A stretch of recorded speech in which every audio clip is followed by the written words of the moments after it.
नमस्कार दोस्तों, स्वागत है आपका हमारे यूट्यूब चैनल पर। आज हम पीसीएस 2019 का पेपर देखेंगे और उसके आंसर आपको बताएंगे।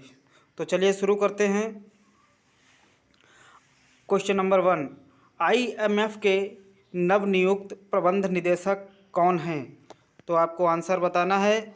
आईएमएफ के प्रबंध निदेशक कौन हैं? Kristalina Georgieva. आपका क्वेश्चन ऑप्शन नंबर ए सही है। आगे देखते हैं। क्वेश्चन नंबर 2, भारत सरकार द्वारा अक्टूबर 2019 को प्रतिभाशाली बच्चों के कौशल समृद्धि के प्रोत्साहन हेतु प्रारंभ किया गया कार्यक्रम कौन सा है? तो आपको बताना है कि बच्चों के लिए प्रारंभ किया गया कार्यक्रम कौन सा है। तो इसमें है आपका ऑप्शन नंबर सी, ध्रुव। आगे देखते हैं। अगला क्वेश्चन नंबर 3 है। क्वेश्चन नंबर 3 हमारा कहता है कि निम्नलिखित को सुमेलित कीजिए। क्या कीजिए? सुमेलित कीजिए। तो देखो, हम पहले जो हमें आता है वो हम कर लेते हैं। तो इसमें है उषा किरण खान, ये कौन है? भारत भारती सम्मान से हैं, तो सी का 1 मिल रहा है। अब हम आगे सारे कर लेते हैं। थॉमस कुक क्या है?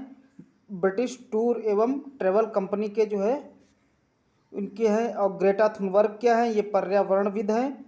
और कैरी लैम क्या है? ये हांगकांग की नेता हैं। तो इस तरीके से हमारा क्वेश्चन नंबर 3 का आंसर डी हो जाएगा। आइए आगे देखते हैं। वर्ष 2019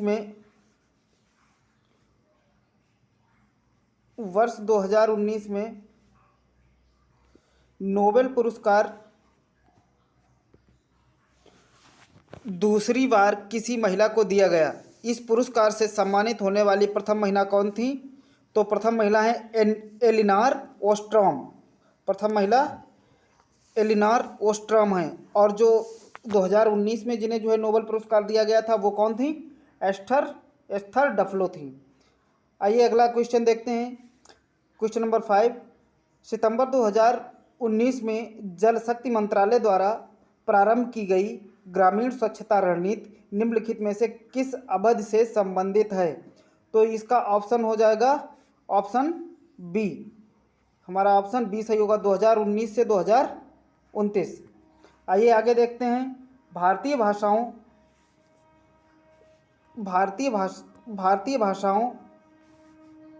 का केंद्रीय संस्थान निम्नलिखित में से किस स्थान पर है? तो भारतीय भाषाओं का केंद्रीय संस्थान कहाँ है? मैसूर में है। कहाँ है? भारतीय भाषाओं का केंद्रीय संस्थान मैसूर में है। आगे देखते हैं। भारत द्वारा भूमि क्षरण तटस्थता प्राप्त करने का लक्ष्य क्या है? तो भारत द्वारा भूमि क्षरण तटस्थता प्राप्त करने का लक्ष्य 2030 है। तो हमारा ये क्वेश्चन हो गया, क्वेश्चन नंबर 7 हो गया। अब आगे हम देखते हैं। चंद्रयान 2 अंतरिक्ष यान को प्रक्षेपित करने के लिए इसरो द्वारा किस जियो सिंक्रोनस उपग्रह प्रक्षेपण यान का प्रयोग किया गया? तो इसमें हम देखते हैं। तो हमारा इसका पहला ऑप्शन सही हो जाएगा। पहला ऑप्शन क्या है? GSLV mark 3 M1। GSLV mark 3 M1। आगे देखते हैं। भारत के सबसे बड़े चरखे के संबंध में निम्नलिखित में से कौन सा कथन सही है? तो इसका उद्घाटन, आइए हम देख लेते हैं, पढ़ लेते हैं। इसका उद्घाटन नोएडा में हुआ, बिल्कुल सही है। ये उपयोग के लिए प्लास्टिक कचरे से बना है, ये भी बिल्कुल सही है। तो हमारा इसका ऑप्शन कौन सा सही हो जाएगा? Option C. ए और बी दोनों। आगे देखते हैं। निम्नलिखित में से किस जीव का रक्त सफ़ेद होता है? आपको बताना है। जल्दी से आप कमेंट कीजिएगा कि निम्नलिखित में से किस जीव का रक्त सफ़ेद होता है। तो हम देखते हैं किसका होता है। तिल चट्टे का रक्त सफ़ेद होता है। आगे देखते हैं। नाइट्रोजन स्थिरीकरण जीवाणु किस पौधे की जड़ के साथ संयोजन करते हैं? तो इसका 11वें का ऑप्शन हो जाएगा ए, दालें। अगला देखते हैं, जब किसी साबुन के बुलबुले को आवेशित किया जाता है तो सबसे पहले क्या घटित होता है उसकी त्रिज्या बढ़ जाती है। आगे देखते हैं अगला क्वेश्चन, निम्नलिखित में से कौन सा सुमेलित नहीं है। तो आपको बताना है 13वें का क्वेश्चन, निम्नलिखित में से कौन सा सुमेलित नहीं है। तो देखना है कि 13वें में सुमेलित कौन सा नहीं है। पहले देख लेते हैं, ऑक्सीटोसिन ये हार्मोन होता है, ये बिल्कुल सुमेलित है। एस्पार्टेम संश्लेषित मधुरक होता है, ये भी सही है। एस्पार्टेम संश्लेषित मधुरक होता है, ये भी सही है। नियोप्रीन विशिष्ट रबड़ होता है, लेकिन रेयान जो है क्या नहीं होता है, रूपांतरित स्टार्च नहीं होता है। आगे देखते हैं अगला क्वेश्चन, निम्नलिखित में से कौन सा पदार्थ प्रोटीन नहीं है। अब देखना है, देखो जो बाल या केश होते हैं उसमें भी होता है प्रोटीन, लूता, रेशम, स्पाइडर सिल्क इसमें प्रोटीन होता है, खुर में भी होता है प्रोटीन, लेकिन कपास में प्रोटीन नहीं होता है। तो ये प्रोटीन का इसमें सम्मिश्रण नहीं है, यानी इसमें ये प्रोटीन नहीं है। आगे हम देखते हैं अगला क्वेश्चन। अगला क्वेश्चन है हमारा, थॉमस फ्लास्क में लंबे समय तक तरल गर्म या ठंडा रहता है क्योंकि ऊष्मा की कोई हानि अथवा प्राप्ति नहीं होती है। तो हम ये देखते हैं कि ये क्या क्या कह रहा है,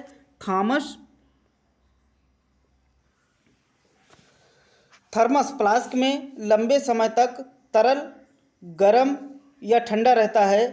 तो इसमें जो है क्या होता है दोस्तों, इसका आंसर आपको कमेंट करके बताना है। आपको अगर कहीं मिलता है तो आपको कमेंट करके इसका आंसर बताना है। और फिर आगे हम देखते हैं अगला क्वेश्चन, मानव शरीर में निम्नलिखित में से कौन सी ग्रंथि अंतःस्रावी एवं बहिस्रावी दोनों ही ग्रंथियां हैं। तो ये है हमारी अग्नाशय ग्रंथि, अंतःस्रावी और बहिस्रावी दोनों अग्नाशय ग्रंथियां हैं। आगे देखते हैं, किस पदार्थ में कैल्शियम विद्यमान होता है। तो चीनी मिट्टी, कोरंडम, जिप्सम, टैल्क। तो देखते हैं किस में होता है, जिप्सम में जो है कैल्शियम विद्यमान होता है। किसमें कैल्शियम विद्यमान होता है, जिप्सम में। अब आपको जो है सूची 1 को सूची 2 से सुमेलित करना है और इसमें यह बताना है कौन सा सही सुमेलित नहीं है। तो आपको ये देखना है कौन सा सही सुमेलित नहीं है। तो देखते हैं, सिल्वर ब्रोमाइड कृत्रिम प्रकाश संश्लेषण होता है, सिल्वर आयोडाइड कृत्रिम वर्षा करता है, लिथियम बाइकार्बोनेट गठिया का उपचार और दूधिया मैग्नीशिया प्रति अम्लकारक होता है। तो इनमें से क्या सुमेलित नहीं है। तो इसमें सुमेलित नहीं है, सिल्वर ब्रोमाइड कृत्रिम प्रकाश संश्लेषण नहीं बनाता, यही गलत है। बाद बाकी सारे हमारे सही हैं। दूधिया मैग्नीशिया जो है प्रतिअम्लकारक है, लिथियम बाइकार्बोनेट गठिया का उपचार करता है, सिल्वर आयोडाइड से कृत्रिम वर्षा होती है लेकिन सिल्वर ब्रोमाइड से नहीं होती। इससे क्या होता है ये जो है आप हमें खोज करके कमेंट बॉक्स में बताएंगे। आगे देखते हैं अगला क्वेश्चन, तुलसी के पौधे का औषधीय महत्व निम्नलिखित की उपस्थिति के कारण होता है। किससे होता है। तो इसका ऑप्शन सी सही है, फिनॉल एवं फ्लेवोनाइट। क्या होता है, फिनॉल एवं फ्लेवोनाइट। आगे देखते हैं अगला क्वेश्चन, क्वेश्चन नंबर 20 है, इकोसिस्टम के संबंध में निम्न में से क्या सत्य है। आपको बताना है कि देखिए क्या सत्य है। प्राथमिक उपभोक्ता उत्पादक पर न्यूनतम रूप से आश्रित है। अगला पढ़ते हैं, प्राथमिक उपभोक्ता उत्पादकों से संख्या में अधिक होते हैं। अगला देखते हैं, उत्पादक प्राथमिक उपभोक्ताओं से अधिक हैं। अगला डी वाला देखते हैं, द्वितीय उपभोक्ता अधिकतम होने के साथ साथ बहुत ही शक्तिशाली होते हैं। तो इसका आंसर क्या होगा, जल्दी से कमेंट बॉक्स में बताइए। हाँ, तो इसका ऑप्शन सी होगा, उत्पादक प्राथमिक उपभोक्ता से अधिक होते हैं। उत्पादक प्राथमिक उपभोक्ता से अधिक होते हैं। अगला क्वेश्चन देखते हैं 21 में क्या दे रखा है, सुपोषण के संदर्भ में निम्नलिखित में से कौन सा कथन सही है। यह जल निकाय के पोषक तत्व संवर्धन की घटना है, बिल्कुल सही है। यह जल में घुलित ऑक्सीजन को कम करता है, ये भी सही है। तो हमारा ऑप्शन इसमें सी सही हो जाएगा। आगे देखते हैं, मानव गतिविधियों से परिवर्तित पर्यावरण कहलाता है। मानव गतिविधियों से परिवर्तित पर्यावरण क्या कहलाता है? क्या कहलाता है? एंथ्रोपोनोजिक्स पर्यावरण। एंथ्रोपोनोजिक पर्यावरण, मानव गतिविधियों से परिवर्तित पर्यावरण क्या कहलाता है? एंथ्रोपोनोजिक पर्यावरण। आगे देखते हैं, कौन सा कथन सत्य नहीं है? भूमध्य रेखा से ध्रुवों की ओर जाने पर विविधता बढ़ती है, विविधता में वृद्धि होती है। अगला है, उष्णकटिबंधीय शीतोष्ण क्षेत्रों की अपेक्षा अधिक जातियों को आश्रय देता है। अगला है, विशालतम जैव विविधता अमेजनी वर्षा वनों में पाई जाती है। अगला है, जाति विविधता शीतोष्ण क्षेत्रों में ध्रुवों की ओर घटती जाती है। तो आपको इसका आंसर बताना है। इसका आंसर क्या सही होगा? इसका आंसर सही होगा ए, क्योंकि हम जब भूमध्य रेखा से ध्रुवों की ओर जाते हैं तब क्या होता है? जैव विविधता में वृद्धि होती जाती है। भूमध्य रेखा से ध्रुवों की ओर जाने पर जैव विविधता में वृद्धि होती है। अगला आगे क्वेश्चन देखते हैं, निम्नलिखित में से कौन सा वायु प्रदूषण के जैविक सूचक का प्रसिद्ध उदाहरण है? तो जैविक सूचक का प्रसिद्ध उदाहरण क्या है? लाइकेंस। जैविक सूचक का वायु प्रदूषण में जैविक सूचक का प्रसिद्ध उदाहरण क्या है? लाइकेंस है। आगे देखते हैं, अगला क्वेश्चन, अलवणीकरण समुद्री जल, प्रतिलोम परासरण, इसमें सुमेलित नहीं है, छांटना है। विकृतीकरण प्रोटीन और पाश्चुरीकरण चाय। तो ऊपर के तीनों सही हैं, हमारा डी वाला ऑप्शन ये वाला गलत है, क्योंकि चाय का पाश्चुरीकरण नहीं होता है। तो अलवणीकरण से क्या होता है? समुद्री जल, प्रतिलोम परासरण से पेयजल, विकृतीकरण से प्रोटीन, लेकिन पाश्चुरीकरण से चाय को पाश्चुराइज नहीं किया जाता है। आगे देखते हैं,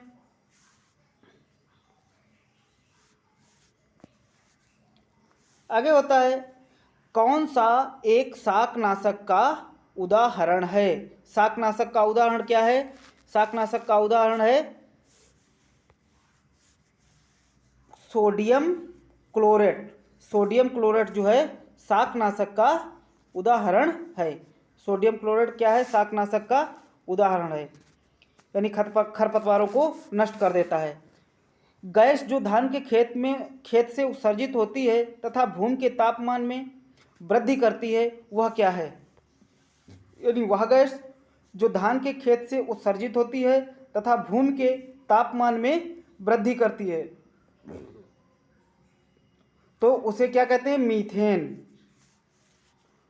भूमि का जो जमीन का टेम्परेचर बढ़ा देती है, वो कौन सी गैस होती है? मीथेन गैस होती है, और धान के खेत में या दलदली क्षेत्रों में ज़्यादा पाई जाती है। आगे देखते हैं, अंतर्राष्ट्रीय सौर गठबंधन ISA का सचिवालय वर्तमान में निम्नलिखित किस स्थान पर स्थित है? तो जो सौर गठबंधन है इसका हमारे भारत में है गुरुग्राम में। भारत के गुरुग्राम में। भारत कहाँ? गुरुग्राम कहाँ है? हरियाणा में।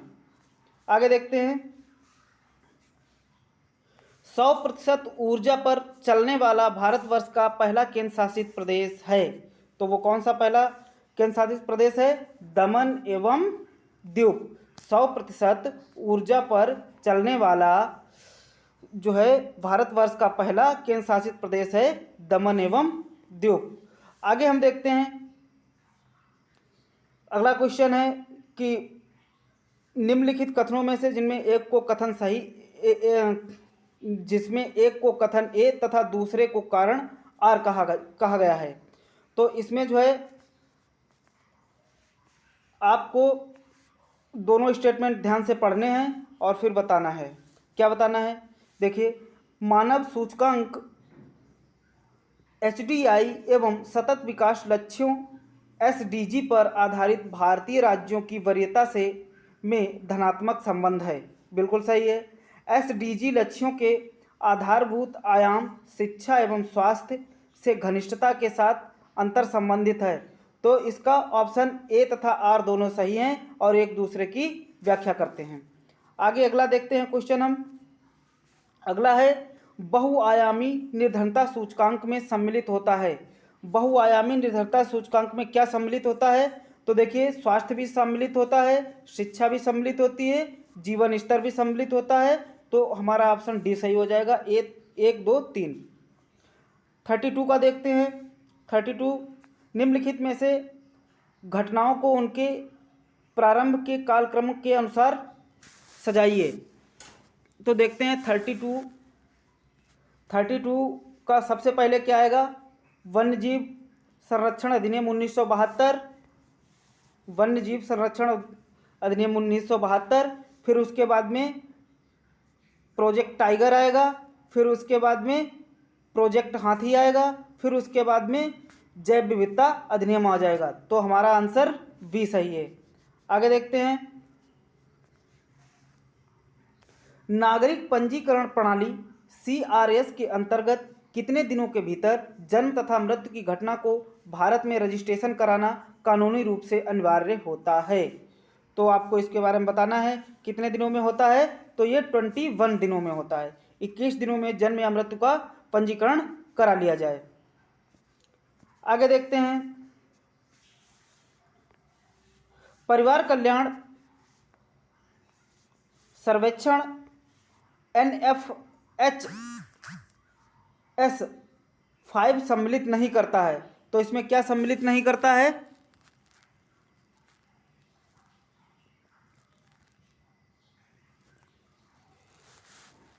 HIV परीक्षण इसमें सम्मिलित नहीं होता है। क्या नहीं सम्मिलित होता है? HIV परीक्षण इसमें सम्मिलित नहीं होता है। यानी राष्ट्रीय परिवार स्वास्थ्य सर्वेक्षण में 5 चीज़ें सम्मिलित होती हैं, उन्हें 5 में से एक कौन सा नहीं है? तो HIV परीक्षण उसमें सम्मिलित नहीं है। आगे देखें, पर्यावरणीय कुजनेट्स वक्र पर्यावरणीय क्षति एवं प्रति व्यक्ति GDP के मध्य संबंध दर्शाता है। इस पर्यावरणीय कुजनेट्स वक्र का आकार किस प्रकार का होता है? तो आपको पता होना चाहिए, कुजनेट्स वक्र का आकार जो है उल्टा U आकार होता है। आगे देखते हैं अगला क्वेश्चन, इसको भी जो मिलाना है,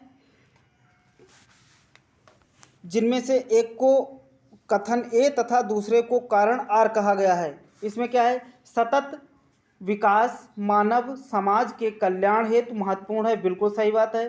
सतत विकास से अभिप्राय ऐसे विकास से है जो भावी पीढ़ियों की जरूरतें पूरी करने की योग्यता को प्रभावित किए बिना वर्तमान समय की आवश्यकता पूरी करे। तो इसमें कौन सा सही हो जाएगा? A, R दोनों सही हैं तथा एक दूसरे की व्याख्या भी करते हैं। तो आइए देखते हैं अगला क्वेश्चन। सॉरी दोस्तों, डिस्टर्ब गलत हो गया है, आपका ये नहीं है। A, R दोनों सही हैं, ठीक है, बिल्कुल सही है, यही क्वेश्चन हमारा सही है। A, R दोनों सही हैं और एक दूसरे की व्याख्या भी करते हैं। आइए आगे देखते हैं। आगे था हमारा, किस प्रत्यक्ष लाभ योजना को Guinness book of world record द्वारा विश्व की सबसे पहली प्रत्यक्ष लाभ योजना बनाई गई है? तो ये है ऑप्शन बी हमारा सही हो जाए, पहल योजना। कौन सी योजना? पहल योजना। आगे देखते हैं,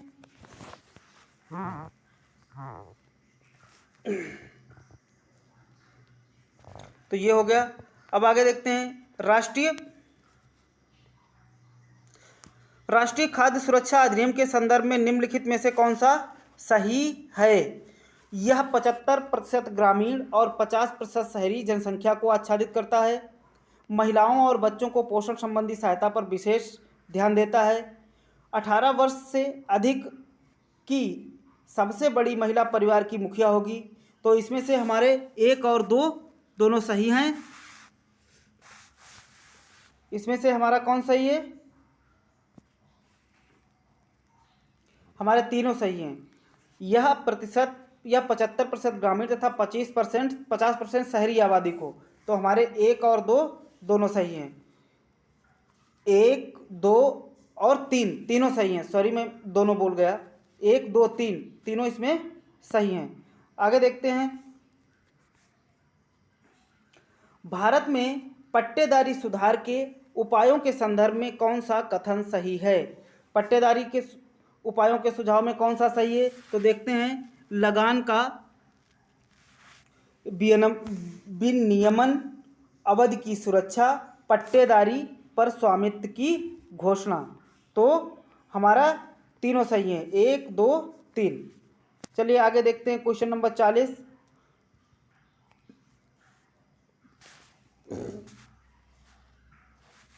क्वेश्चन नंबर 40 है, भारत में सार्वजनिक क्षेत्र के कार्यों के संदर्भ में निम्नलिखित में से कौन सा कथन सही है? सार्वजनिक उपयोगिता संसाधन प्रदान करना, सामाजिक और आर्थिक ऊपरी पूंजी का निर्माण करना, संतुलित क्षेत्रीय और क्षेत्रीय विकास सुनिश्चित करना, समतावादी लक्ष्यों को आगे बढ़ाना। तो ये हमारा ऑप्शन इसमें सी सही हो जाएगा। 1 2 3 4, 1 2 3 4। आगे देखते हैं अगला क्वेश्चन, स्वेज नहर से संबंधित दक्षिण दिशा की ओर पड़ने वाली झीलों का सही क्रम। आप लोगों को जो है स्वेज नहर से जो है झीलें, स्वेज नहर की रास्ते में जो झीलें पड़ती हैं उनसे जो है देखना है कि कहाँ कहाँ पर कौन कौन सी और क्रम से दिखाना है। तो इसमें देखिए, मैं आपको डायरेक्ट ऑप्शन ही, इसका ऑप्शन डी सही होगा, क्योंकि लेक मंजला पहले आएगी, फिर लेक टिम्सा आएगी, फिर ग्रेट बिटर और फिर लिटिल बिटर।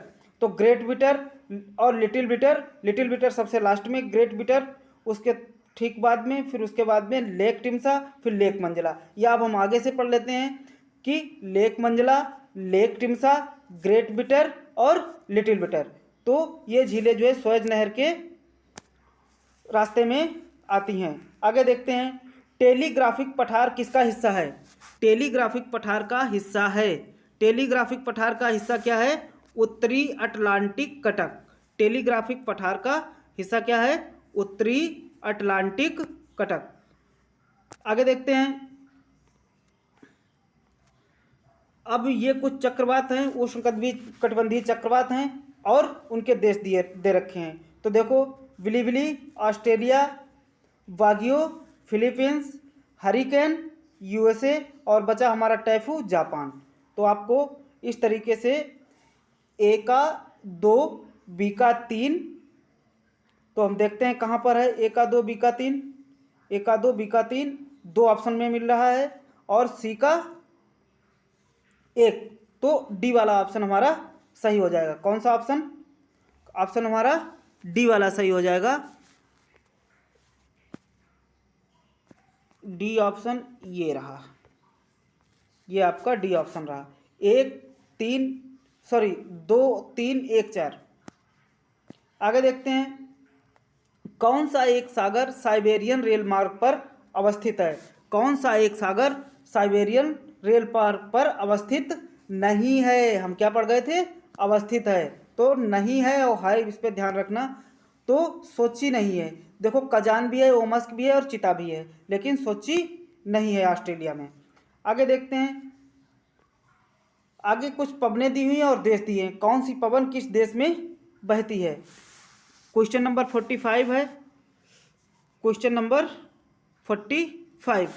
तो देखिए, और इसमें सही सुमेलित है, सांता आना कैलिफोर्निया में, हबूब सूडान में है, Santa Ana Australia, haboob Sudan, यामो जापान।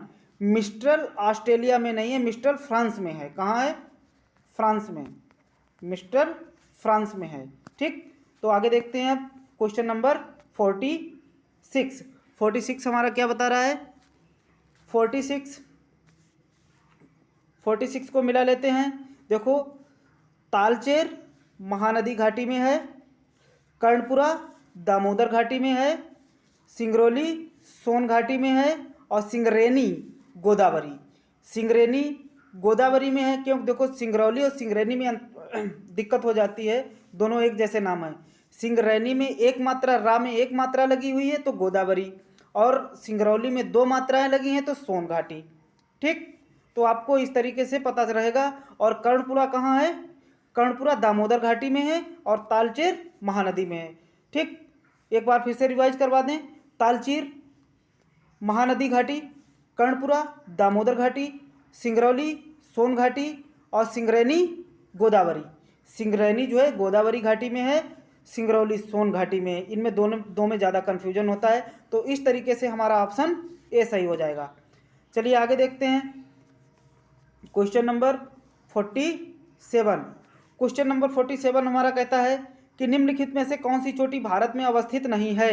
निम्नलिखित में से कौन सी चोटी भारत में अवस्थित नहीं है। तो गुरला मंदाता भारत में अवस्थित नहीं है, नंगा पर्वत उत्तराखंड, कामेत उत्तराखंड, नामचा बरवा सिक्किम, तो ये सभी भारत में है। आगे देखते हैं अगला क्वेश्चन। भारत के उत्तर पश्चिमी मैदान में पश्चिमी विक्षोभ से जाड़े में होने वाली वर्षा की मात्रा क्रमशः कम होती जाती है।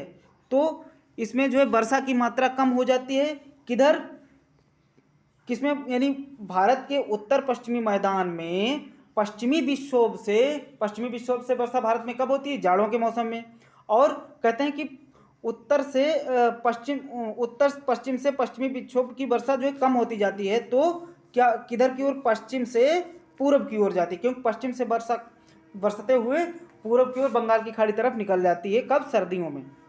आगे देखते हैं क्वेश्चन नंबर 49 क्या कहता है कि निम्नलिखित में से किस नदी के ऊपरी मार्ग में मीठा जल परंतु निचले भाग में खारा जल का प्रवाह मिलता है। तो देखिए एक लूनी नदी है। ये लूनी नदी में क्या है कि जो ऊपर से निकलती है, कहाँ से, राजस्थान की अरावली पहाड़ी से ये निकलती हुई आती है और कच्छ के रण में दलदल में ये जो है अपना जल गिरा देती है और यहीं पर रण में ही वहाँ विलीन हो जाती है। तो कच्छ के रण में खारा पानी है, क्योंकि यहाँ पर वेपोरेशन ज़्यादा होता है, तो वहाँ पे साल्टी एरिया है और इसके ऊपर जो है नदी का पानी मीठा है। तो लूनी नदी का पानी ऊपरी जल मीठा है लेकिन निचला जल कैसा है। अब हम आज का लास्ट क्वेश्चन देखते हैं कि मोरीबंद डेल्टा निम्नलिखित में से किस डेल्टा का उपरिभाग है। तो मोरीबंद डेल्टा जो है किस डेल्टा का उपरिभाग है, बंगाल डेल्टा का उपरिभाग है। तो ये क्वेश्चन हमारे 50 क्वेश्चन पूरे हुए। अगले 50 क्वेश्चन के साथ मिलते हैं अगले एपिसोड में। तब तक के लिए नमस्कार, गुड नाइट, धन्यवाद।